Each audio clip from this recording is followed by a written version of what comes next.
Assalamualaikum warahmatullahi wabarakatuh. Yang terhormat Bapak Profesor Dr. Lutfi MS serta Ibu Ramadhani Fitri MPD selaku dosen pengampu mata kuliah Metodologi Penelitian Pendidikan dan teman-teman semua. Puji syukur atas kehadiran Allah Subhanahu wa taala yang telah melimpahkan rahmat dan karunia-Nya kepada kita semua sehingga kita dapat hadir pada pembelajaran hari ini. Perkenalkan, nama saya Safira Hayu Fauzia dengan NIM 2003101 yang akan bertugas sebagai moderator pada hari ini. Adapun anggota kelompok saya yaitu Nurvita Ayu Inayah dengan NIM 2003123 dan Radifah dengan NIM 2003127. Adapun topik yang akan kami bahas mengenai masalah, sumber-sumber masalah, dan judul penelitian. Baiklah, langsung saja kita masuk pada pembahasan yang pertama. Bagaimana persyaratan masalah yang layak untuk diteliti? Solusi atau jawabannya? Yang pertama, masalah masih baru. Baru dalam hal ini adalah masalah tersebut belum pernah diungkap atau diteliti oleh orang lain dan topik masih hangat di masyarakat. Agar tidak sia-sia usaha yang dilakukan sebelum menentukan masalah, peneliti harus banyak membaca dari jurnal-jurnal penelitian maupun media elektronik tentang penelitian terkini. Yang kedua, aktual. Aktual berarti masalah yang diteliti tersebut benar-benar terjadi di masyarakat. Sebagai contohnya, ketika seorang dosen keperawatan akan meneliti tentang masalah gangguan konsep diri pada pasien yang telah mengalami hemodialise berulang, maka sebelumnya peneliti tersebut harus melakukan survei dan memang menemukan masalah tersebut, meskipun tidak pada semua pasien. Yang ketiga, praktis. Masalah penelitian yang diteliti harus mempunyai nilai praktis. Artinya, hasil penelitian harus bermanfaat terhadap kegiatan praktis, bukan suatu pemborosan atau penghamburan sumber daya tanpa manfaat praktis yang bermakna. Yang keempat, memadai. Masalah penelitian harus dibatasi ruang lingkupnya, tidak terlalu luas tetapi juga tidak terlalu sempit. Masalah yang terlalu luas akan memberikan hasil yang kurang jelas dan menghamburkan sumber daya. Sebaliknya, masalah penelitian yang terlalu sempit akan memberikan hasil yang kurang berbobot. Yang kelima, sesuai dengan kemampuan peneliti. Seseorang yang akan melakukan penelitian harus mempunyai kemampuan penelitian dan kemampuan di bidang yang akan diteliti. Jika tidak, hasil penelitiannya kurang dapat dipertanggungjawabkan dari segi ilmiah atau akademis maupun praktis. Yang keenam, sesuai dengan kebijaksanaan pemerintah. Masalah-masalah yang bertentangan dengan kebijaksanaan pemerintah, undang-undang ataupun adat istiadat sebaiknya tidak diteliti, karena akan banyak menemukan hambatan dalam pelaksanaan penelitiannya nanti. Yang ketujuh, ada yang mendukung. Setiap penelitian membutuhkan biaya, sehingga sejak awal sudah dipertimbangkan dari mana asal biaya tersebut akan diperoleh. Tidak jarang masalah-masalah penelitian yang menarik akan mendapat sponsor dari instansi-instansi pendukung, baik pemerintah maupun swasta. Perumusan masalah yang kedua yaitu, jelaskanlah dengan contoh 6 sumber masalah penelitian. Solusi masalah atau jawaban.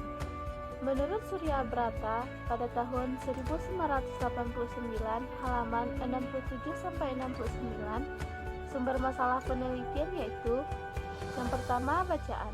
Bacaan yang menjadi sumber masalah terutama yaitu berupa laporan hasil penelitian. Biasanya, penelitian yang baik mencantumkan rekomendasi untuk penelitian lebih lanjut. Misalnya, dalam satu penelitian, hal-hal yang tertentu yang dirasa sangat penting oleh peneliti untuk melengkapi informasi yang mereka temukan belum dapat diungkapkan. Kadangkala, peneliti juga merekomendasikan penggunaan metode lain yang dianggap lebih baik karena satu hal belum bisa dilaksanakan pada penelitiannya. Selain itu, ada kalanya peneliti menemukan masalah baru sebagai hasil sampingan penelitiannya, dan biasanya peneliti memberikan rekomendasi untuk peneliti lain yang mungkin berminat untuk melanjutkan atau mengembangkannya. Hal demikian lumrah terjadi karena tidak ada penelitian yang tuntas. Kadang-kadang, suatu penelitian menghasilkan beberapa masalah baru yang lebih banyak dari masalah yang dipecahkan. Kejadian seperti ini malah sangat diharapkan karena memberi sumbangan yang sangat berguna dalam perkembangan ilmu pengetahuan. Yang kedua, diskusi, seminar, dan pertemuan ilmiah. Pada umumnya, dalam diskusi, seminar, dan pertemuan ilmiah lainnya, para peserta melihat hal-hal yang dipersoalkannya secara profesional. Cakrawala berpikir para ilmuwan sering terbuka pada saat pertemuan ilmiah karena mereka melakukan analisis, sintesis, evaluasi, dan penyimpulan. Sehingga tidak mustahil pula muncul berbagai masalah baru di sekitar masalah yang dibahas, yang tidak kalah pentingnya untuk dipecahkan melalui penelitian. Yang ketiga, pernyataan pemegang otoritas. Pemegang otoritas yang dimaksud yaitu pemegang kekuasaan atau otoritas dalam bidang pemerintahan keilmuan. Contoh masalah penelitian yang mungkin timbul dari pemegang otoritas pemerintahan adalah pernyataan Menteri Pendidikan dan Kebudayaan, pernyataan Direktur Pendidikan Dasar dan Menengah, dan pernyataan Kanwil Departemen Pendidikan Nasional mengenai faktor-faktor penyebab rendahnya mutu pendidikan saat ini. Contoh masalah penelitian yang mungkin timbul dari pemegang otoritas keilmuan yaitu pernyataan pakar psikologi anak mengenai bahaya menonton film kekerasan terhadap perkembangan jiwa anak, pernyataan pakar embriologi mengenai bahaya merokok bagi ibu hamil, dan sebagainya. Pernyataan-pernyataan di atas dapat mengundang munculnya berbagai masalah penelitian. Yang keempat, pengamatan sepintas. Maksudnya yaitu pengamatan yang dilakukan hanya dalam jangka waktu relatif pendek, terencana atau tidak. Misalnya, Anda berkunjung ke suatu sekolah, kemudian Anda melihat siswa-siswa belajar di laboratorium sambil bermain. Setelah mengamati peristiwa tersebut, timbul pertanyaan, kenapa mereka tidak serius melakukan kegiatan di laboratorium? Begitu juga, seorang ahli botani dapat memperoleh masalah penelitian setelah mereka berkunjung ke suatu area hutan. Mungkin ia melihat berbagai jenis tanaman yang selama ini belum dikenalnya. Lalu timbul keinginan untuk mengidentifikasinya. Seorang ahli ekologi perairan dapat menemukan masalah penelitian setelah mengunjungi sebuah sungai atau laut.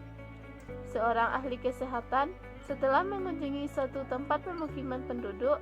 Seorang ahli ekonomi setelah berkunjung ke suatu pasar, dan banyak lagi contoh-contoh lainnya.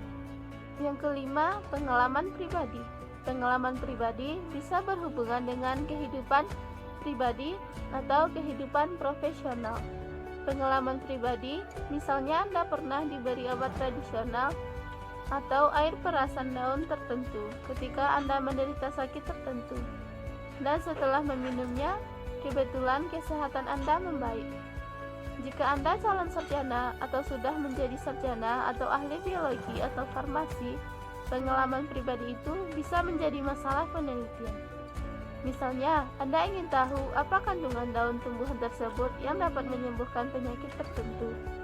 Contoh pengalaman yang berhubungan dengan kehidupan profesional adalah seorang guru yang berdasarkan pengalamannya selama menjadi guru dapat menemukan berbagai masalah pendidikan.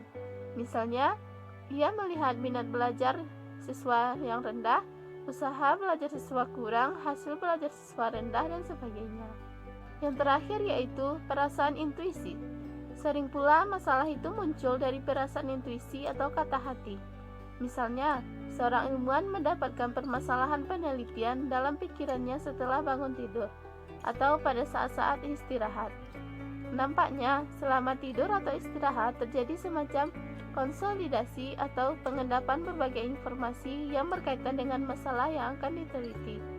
Perlu juga dicatat bahwa pengendapan informasi terjadi setelah si peneliti banyak membaca, menghayati, atau berkecimpung dengan hal-hal yang berkaitan dengan masalah yang muncul seperti intuisi. Yang ketiga, yaitu bagaimana kriteria judul penelitian yang baik. Jawabannya, judul sebaiknya yang menarik minat peneliti. Menarik dan dapat membangkitkan minat si peneliti merupakan sesuatu yang dapat mendorong dan membangkitkan semangat kerja dalam setiap langkah penelitian. Yang kedua, judul yang dipilih mampu untuk dilaksanakan peneliti. Mampu di sini dimaksudkan dapat melakukan penelitian dan cukup waktu yang tersedia untuk melakukan penelitian tersebut dengan didukung oleh dana yang telah diperhitungkan untuk biaya penyelesaian penelitian dengan judul yang dipilih. Yang ketiga, judul hendaknya mengandung kegunaan praktis dan penting untuk diteliti. Peneliti sudah bekerja berusaha payah Hendaknya hasilnya berguna untuk diri sendiri, masyarakat, dan ilmu pengetahuan, sehingga dengan judul yang dipilih ada manfaatnya. Yang keempat, judul yang dipilih hendaknya cukup data yang tersedia. Data di sini dimaksudkan pula data sekunder dari kepustakaan yang ada untuk memperoleh teori dan konsep-konsep yang kelak digunakan pula untuk menyusun hipotesa penelitian. Yang kelima, hindari terjadinya duplikasi judul dengan judul lain. Jika terdapat dua judul yang sama, orang sering mengatakan salah satunya tiruan atau plagiat. Pertanyaan keempat, mengapa masalah dan judul penelitian memiliki hubungan tertentu? Jawabannya, setiap penelitian ilmiah selalu dimulai dengan perumusan masalah, sehingga judul penelitian harus dirumuskan berdasarkan masalah-masalah yang akan diselidiki. Dalam setiap disiplin ilmu, banyak masalah yang dapat diangkat menjadi masalah penelitian.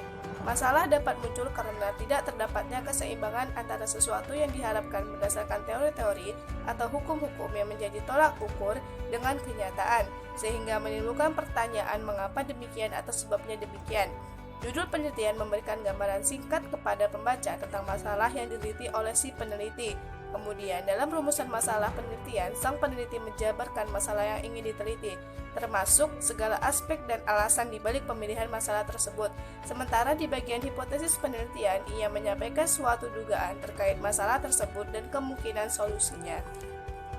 Yang kelima, buatlah minimal 5 judul penelitian, baik dalam bidang pendidikan biologi maupun dalam bidang biologi. Jawabannya, 1. Aktivitas dan hasil belajar siswa pada pembelajaran konsep pengelolaan lingkungan dengan penerapan pendekatan jelajah alam sekitar model konseptual change. Yang kedua, keaktifan dan hasil belajar siswa SMA 1 Padang dengan penerapan metode pembelajaran kooperatif Jigsaw. Yang ketiga, penerapan pendekatan SETS pada pembelajaran materi pengelolaan lingkungan untuk meningkatkan hasil belajar dan keterampilan mengelola lingkungan. Yang keempat, kemampuan berkecambah biji buah naga merah ditinjau dari perkembangan struktur anatomi radikula. Yang kelima, pemanfaatan ekstrak bawang putih, Allium sativum, dan kayu manis, Cinnamomum burmani BI, sebagai suplemen ragi dalam proses fermentasi tapai. Baiklah, sekian presentasi dari kelompok kami. Apabila ada salah kata dan perbuatan, mohon dimaafkan. Kegiatan selanjutnya yaitu tanya jawab. Kepada teman-teman yang ingin bertanya, memberikan tanggapan serta saran dipersilahkan. Kami akhiri. Wassalamualaikum warahmatullahi wabarakatuh.